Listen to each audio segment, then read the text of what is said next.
All right. I know he doesn't. Okay, so hey, Rachelle, Hi, Lucy. writers. I am here with the incredible Rachelle Bergstein today. Rachelle is a dear friend. She's represented by my husband, David Halpern, who many of you have heard about, same name.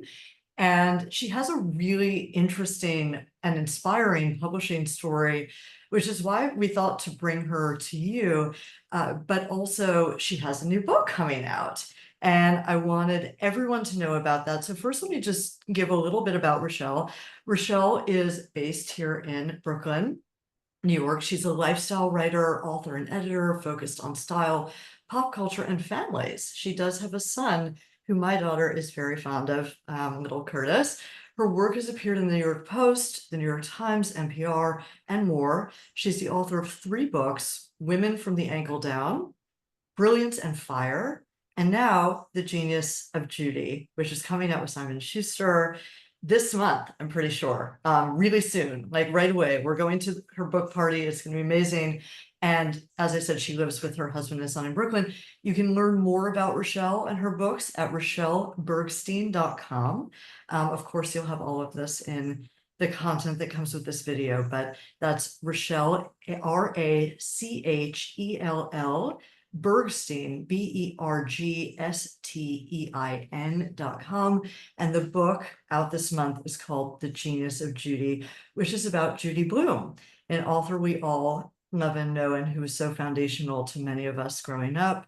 So we'll talk about that, but we're going to focus on Rachelle's publishing journey as an unknown who found what I call the side door into publishing, not the straight and narrow path of querying agents, but really forging her own way with her own ambition to become a very successful author of 3 books, despite her young age. So that's a bit about Rachelle, and we're so happy to have her. And I think we'll just start right out, given the time we have, telling us a little bit about your unconventional story into the world of book publishing and becoming an author.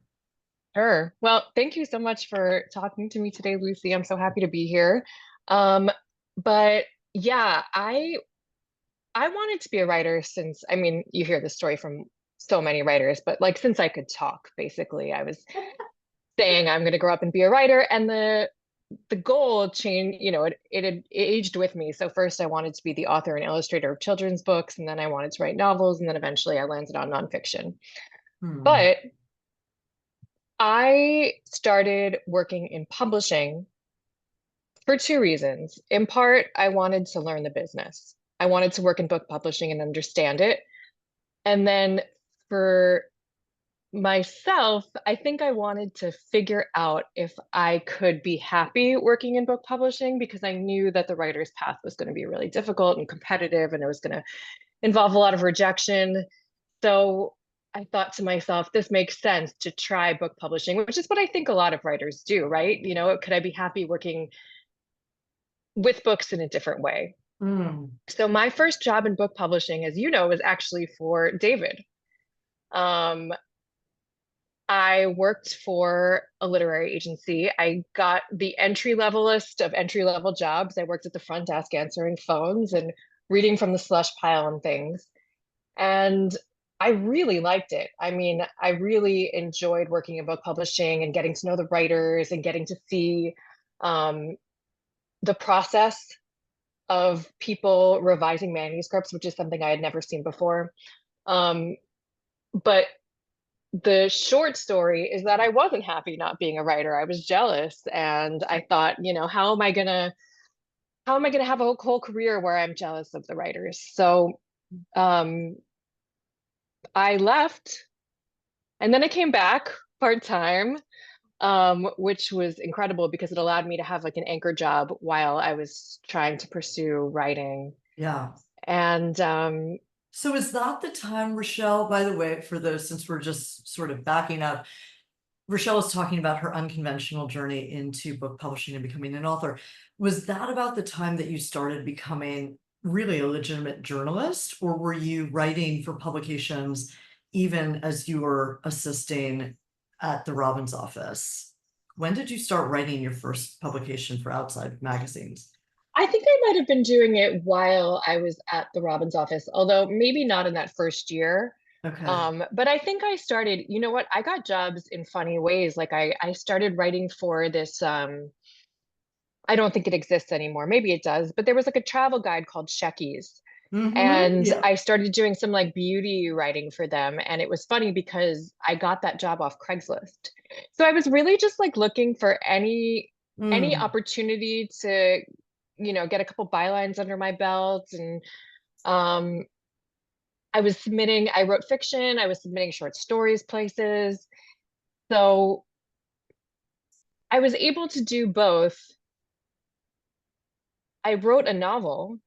I don't know if you know that. No. Yes, I wrote a novel in my 20s, and that is what got David to first represent me.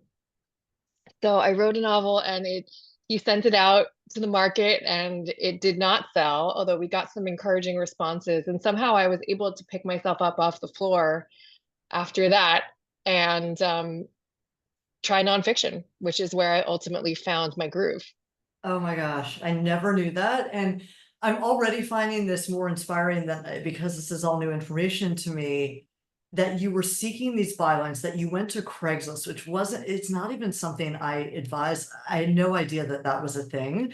So the fact that you found your first gig there and then realized the importance of accumulating bylines and doing those short story submissions and even writing a novel that, ultimately didn't find a buyer and then continuing is all representative of the work that new writers have to do breaking in. And the fact you're doing this all while having a job at a literary agency is like blowing my mind. And then there was a child. That came much later though. But then so this is such an interesting story. Your boss, effectively, my husband, our dear friend, took you on, obviously saw the talent in you. And David's very selective. He's not just doing favors. So he saw something in you and he kept working with you even through not selling that first book and guiding you in the direction, helping you foster this career in nonfiction. So I'm sorry, do you want to respond? No, no, no. I mean, it did feel a little bit like a publishing fairy tale, like Yes. I think a lot of writers go work for literary agents thinking I'm going to get an agent and most don't. But I did somehow. And not only did David get my work, but we really got along on a personal level. And I Yeah. think that's helped our partnership like for the past, I don't even know how many years. Oh, it's been nearly 20. So then what about that first book that broke through? Like one of my questions was like, how do you land on the right book idea versus the wrong ones? How do you separate the wheat from the chaff? Is that, yeah, I mean, was your next book idea to do, uh, now I'm losing track, Brilliance and Fire, Women from the Ankle Down. Um, how did you land upon that? It's actually a funny story. So maybe some of your listeners know that David worked for an agency called the Robbins Office, and that agency was started in the 70s by an amazing agent named Kathy Robbins. And Kathy's married to an author named Richard Cohen. And Richard knew that I wanted to sell a book, and he and I were on the subway. We must have been going to a book party or something. And I was talking about my love of shoes and how I had been cleaning out my closet. But the problem is that every time I get rid of a pair of shoes, I buy two to replace them. And I mean, that is still true to this day. And his eyes kind of lit up and he was like, I don't know. He has this incredible British accent, which I'm not going to do. Um, but he said, I don't know if anyone's ever done um, a really solid commodity history of shoes. Mm, And at the time, books like Salt by Mark Kurlansky were really yes. popular. And so, there were comp titles for this idea of doing a commodity history, but one geared more towards something fun, something that women were interested in. I never have met a woman who said, I'm really interested in salt. But I've met so many women who said, I'm really interested in You're shoes. writing a humor novel next. Rochelle is one of the funniest people. Um, Incredible. I mean, this is also this is just reaffirming other things that we tell writers, which are tell everyone you know. It's always that serendipitous moment when you're talking about wanting to write a book or working on a book that someone has the breakthrough idea or the connection for you. It's also the marriage of your growing credentials as a journalist, which positions you to write a cultural history of this kind, married with your passion for shoes, personal passion, and the timely appeal of the market, right? Like you're sort of following through Richard, also through his suggestion, what was popular at the time. So you're really marrying all those things that we talk about with your story. Uh, okay, were there any ideas you had along the way? Because again, you've pivoted, like there's a theme to what you do, which I would call cultural history, maybe you would call it something Hmm. else. But were there ideas that you just said like, that's not the right one, or maybe publishers thought that's not the right one and you pivoted? Oh yeah. I mean, I keep a list of ideas on my computer, and I just sort of plunk them down when I think of them. And then sometimes I come back and say, oh, that's a horrible idea. And then sometimes I come back and say, oh, like maybe there's something there. But I'm trying to think specifically. So my first book was on shoes. My next book was on diamonds. And then one idea I'd had was to write a book on fur, because I thought that it was, a similarly interesting um, artifact that showed status that women of a certain era craved, that, something that you could wear, that, you would flaunt in front of your friends. But I think I ultimately didn't go down that path because the moment had kind of passed. Like shoes really captivated people. I got a lot of press for that book, and it wasn't because of me, it was because people were interested in shoes. Um, when I published my book on diamonds, that was 2016, the world had changed a little bit. Between 2012 and 2016, 2016 was an election year, a very notorious election year. Mm, And people, I think, were wanting something a little bit more tied into the zeitgeist, you yeah. know? And so doing a book on fur didn't feel very zeitgeisty, it just Mm, didn't feel of the moment. And then I pursued a book idea about divorce. It was kind of going to be a cultural history of divorce. And I wrote that book proposal and I was really excited about it. Um, and that one did not sell, but I was able to fold some of the research I did for that book proposal into my current book. So it ended up all okay, working out. yeah. And But also something we talk about, that if you've developed them, if you've taken the time and effort to write the material, there's always a place for it. There's mhm. always an audience for it. I mean, I beg to differ. I think that the divorce book should be the next book because it's such an amazing concept. And again, to your point about timing, a year from now, that might be the right time for that divorce book, right? But today we're here to talk about this gorgeous book, The Genius of Judy, which is about Judy Blume. Um, and we'd love to hear, as I hold up, honestly, one of the most gorgeous jackets of the summer. I mean, capturing everything about you and this topic. It's poppy and commercial, it's kind of retro. It's sort of female appealing, but it's serious.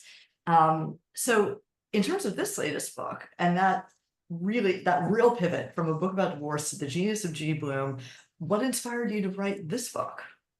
Well, first of all, I mean, I love that book jacket. They did such an Oh my incredible job. I'm gosh. like, hi, I love it.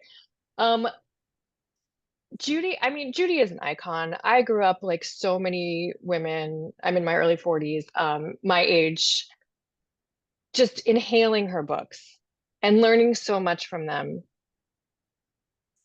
So I thought that she would make an excellent topic, and David actually agreed.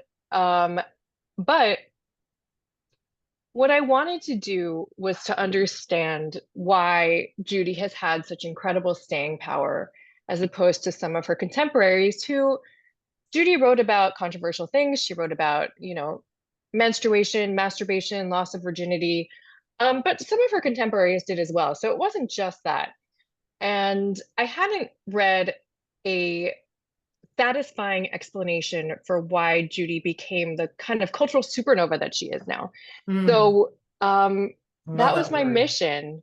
And it shaped the book. My book is part biography, but it's also more a cultural history of Judy's books, her most iconic books, which she wrote in the 70s and early 80s, and what they were really doing and how they reflected the culture around them. Okay, amazing. I was looking for a minute to be like, we are recording this, right? I love that you describe her as a supernova. I mean, something else that writers, if you're taking note of this interview, Rachelle, yes, she had that sort of that experience in the industry, which allows her to understand marketability of books.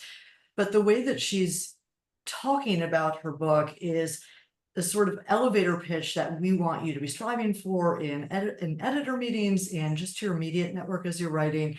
In your later NPR interview, like that, just that term of she was a cultural supernova with staying power is ace. So everyone take note. Who, I mean, you've sort of answered this, but who do you think will primarily resonate and why? Because we also say at Lucinda Literary, the book for everyone's a book for no one.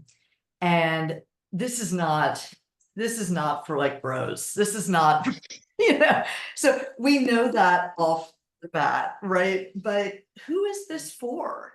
Who did you write this book for when you think about a singular reader who picks this up? This is a woman who grew up reading Judy Blume. Maybe she's a mother now and wants to share Judy with her kids.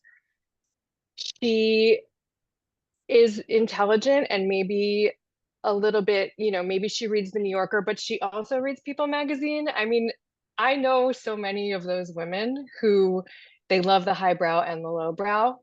And I try in all of my books actually to marry those two things to, bring in some intellectualism, but also make it really fun. Yeah, I think the cover delivers that. Okay, I'd love to talk, if you're willing, about a very personal experience you had between landing your book deal, which was during the pandemic. And we all remember that moment, and we thought the publishing industry was about to die. And here is your agent, like getting you the deal of your dreams with the editor of your dreams at the house of your dreams. And so, not, that's already such a triumph for an author at that particular time. But between getting the deal and launching your book, you've been through something in your personal life. And to the extent you're comfortable and willing, I think that that would be very inspiring for our writers to hear what you went through and how that sort of affected your process. Sure. Okay, let's see. I want to get the timeline right. I sold this book in February of 2022. So I instantly got to work. My editor wanted it on a quick timeline, so I started researching right away. Don't they all, by the way? Yes, of course, of course. It's a It's like it's a hurry up great and idea. wait Let's put it out situation. tomorrow. Yes. It's a hurry up and wait, deliver it, and Yes. then we might take our time publishing it. In August of 2022, just when I had started writing my first draft, I was diagnosed with breast cancer. So that was obviously terrifying. It was an enormous curveball. I was told I was going to need chemo, which are words you never want to hear. So I did what I was told. I went into chemo in, I believe, October of that year, and I wrote through it. Hmm. And people would be surprised when I would say, "Oh yes, I'm still writing." They thought it was pressure from my publisher. They were like, won't they understand that you're in cancer treatment?" And I was like, "Of course they understand, but it's making me feel better." Yeah. Um, I'm the kind of person where if I have nothing to do, I'm going to go down the rabbit hole and Google side effects and Google, all sorts of unhelpful things. So instead, I was working on my book. I mean, I wasn't doing it every day, and I certainly wasn't working full time, but it was something I could do without leaving my house. I didn't have to worry about what I looked like. Hmm. Hmm. And I just was able to immerse myself into this book and envision a future, which we've arrived at, where I wasn't in treatment and where I had a book coming out. Well, the fact that you can say that all with such strength and beauty is amazing as I tear up. I just think it's we've heard this from writers we work with as well, not that, not quite that personal story, but the the passion and the focus and the distraction and just like the space that one has writing a book, the creative space, the distance from one's reality, to just immerse yourself in something that you love, whether it's research or writing or both. And I just think that's so powerful about the writing process. So again, I think this is really incredible. And you've Thank also, you. as you said, you've arrived at that future. You're now launching the book and you have the beautiful package. And I don't want to say what media is lined up, but it's pretty incredible. So going back, I will give you an opportunity to say more about the book because I want to make sure that everyone who's watching this video supports Rachelle in some way. I mean, whether you buy the book for yourself, whether you buy this book for a friend, I'm going to hold it up again. The Genius of Judy, it's like a perfect summer read for smart readers. For smart readers who love to have fun and who love to like relive their past and have that nostalgia, but also, as Rachelle's saying, because you have a very eloquent understanding of your perfect reader, might be looking to educate the next generation and feel, you know, even in the introduction to how you're taught in the preface, to how you're talking about this book, the comfort it gave you, the understanding it gave you of divorce, you know, just incredible stuff. So I want writers who are watching this to either buy the book, to give it to a friend, or at minimum, follow Rachelle on social media. She's getting prolific there. Write Amazon reviews. That's the most important gift you can give to an author. So just support this book and this cause and this beautiful person in some way. But before we wrap up, going back to the writer's journey and what you've witnessed in the course of 3 books, how has the marketplace changed? It's so different. The first thing that comes to mind, you said I'm getting prolific on social media. And when I launched my first book in 2012, it sounds so funny now, but I literally had to get on a conference call with my publisher about how to use Twitter. And now, Amazing. you know, the biggest difference between my second book, which was in 2016, and my new book, which like I actually think this difference is positive. I think the publishers have understood how to leverage social media much better. Hmm. Um, in that time, a really robust group of like book influencers has emerged on Instagram and TikTok. And I think building buzz by using those influencers is really effective. It's been very exciting for me to see book influencers posting about my book, and especially early positive reactions to it have been so encouraging. Um, Amazing. and that has made me, I was always on social, but not necessarily investing the time in my platform. I was using it more personally, and it's made me want to build more of a platform on social media. Like I feel that the book network is actually pretty cool. Really supportive. Do you Yeah. reach out to them proactively? Do they find you? Is it these influencers who have big platforms, or is it a combination of both? Um, So it's been through the publisher. Like the publisher has hmm, a network of influencers that they work with. And then, they'll just tag the book. And it's really fun to see, yeah, these social media users, they're great at pictures and framing it and finding creative ways to make a book look pretty. And I think yeah, it's great. that's amazing. So for those of you watching this, which is a vast community of writers who are looking to be published one day, Hmm. establishing a social media presence now. Rachelle is not an expert writing self-help. She is a writer, journalist, author, a serious one who is still leveraging social media to make connections. And that's really the power of it, no matter what you're writing in. And a publisher is going to take notice of your existing platform and engagement in order to feel they can make those connections for you. Likewise, the media is going to see who's sort of swarming around you. Who are you connected to? I have editors just last week who one of them said, well, I'm considering your author, but I see that none of my authors in that space follow him. And I'm thinking, wow, this is such a club. Unfortunately, fortunately and unfortunately, but social media allows you to put yourself on the map, even early on. So that's helpful. One more question, unless you want to tell us more about the book, which you're fully, if we haven't covered a lot of it, but advice you have for aspiring nonfiction writers or writers of any kind, now that we know you wrote a novel, anything you have to say from your vantage point? For nonfiction writers, fall in love with the research. It's the best part. It really Mhm. is, the publication is very cool, but like you gotta love the process too. I think that you have to feel so passionate about your topic, and whether your research is like mine, like archival research and interviews, or it's something else, it's experiential. I think like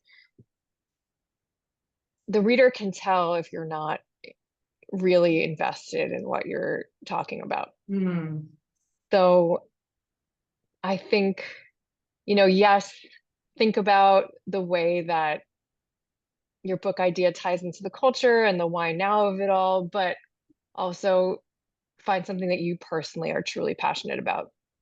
that's so great. I mean, layered into your story is the quintessential don't ever give up and have the tenacity and believe in yourself. But the research is so interesting. I love to represent research-driven books.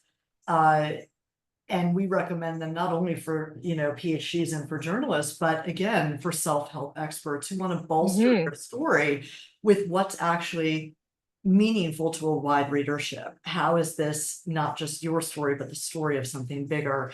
So anyway, Rachelle, beautiful book, The Genius of Judy. It's out this month. Buy it for yourself, for a friend, write Amazon reviews, support Rachelle on social media. Her website is rachellebergstein.com. And you're a beautiful spirit, inspiring spirit inside and out. So thank you for being with my community today. Right back at you, Lucy. Thank you so much. All right. Love you. Bye.